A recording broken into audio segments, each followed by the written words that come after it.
Donc, dans Teams, il y a la possibilité de pouvoir réutiliser un devoir qui a déjà été créé dans une autre équipe. Donc ça peut être super pratique si on enseigne à plusieurs foyers et qu'on veut gagner du temps, qu'on veut éviter de devoir reparamétrer un devoir de zéro. Donc, ce qu'on peut faire, c'est qu'on peut tout simplement venir dans l'équipe dans laquelle on veut importer le devoir. Donc, je clique dessus. Et là, en haut de l'écran, je peux sélectionner l'onglet Devoir. Là, je clique sur mon petit bouton Créer. Et là, je vais sélectionner l'option à partir d'un devoir existant.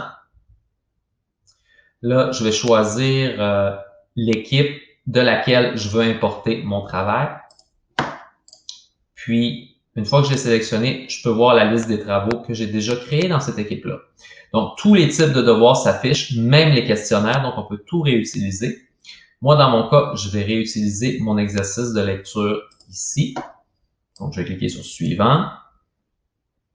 Puis là, j'ai ma page avec toutes les informations qui s'affichent. Donc, c'est une copie presque conforme là, du travail que j'avais déjà créé.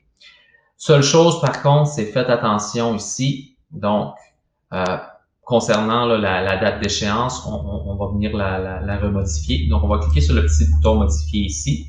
On va faire les changements. Donc, la date d'échéance, je peux la devancer ici, par exemple, mettre le jeudi 22 octobre. Et là, la date de clôture, je peux la devancer aussi, puis mettre le 23 octobre. Puis, lorsque j'ai terminé, je clique sur le petit bouton Terminer. Puis là, il peut y avoir un petit délai ici. Là, il y a les fichiers qui sont en train de charger parce que Teams est en train de créer une copie des fichiers qui avaient été créés dans l'ancien devoir. Donc, il peut y avoir un petit délai qui est associé à ça. Mais une fois que le chargement va être terminé, vous allez être en mesure de cliquer ici sur le petit bouton affecté, comme on peut le voir actuellement, pour que les élèves puissent avoir accès aux devoirs.